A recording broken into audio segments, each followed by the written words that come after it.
عندنا الآن مطبخ ألمنيوم صاج بشكل جميل جدا، رخام صناعي، غرف زجاجية مع الجورجيان. وهنا الطباخة مع مكان للشفاط.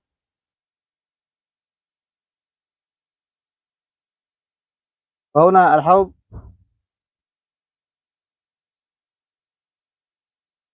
وهنا مطبخ آخر صاج لحمي بشكل جميل جدا، رخام صناعي،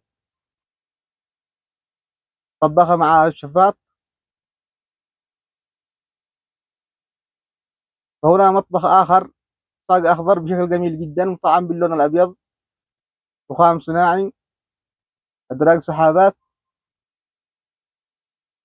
وهنا الحوض. هنا مطبخ آخر رملي بشكل جميل جدا قبل تركيب الرخام.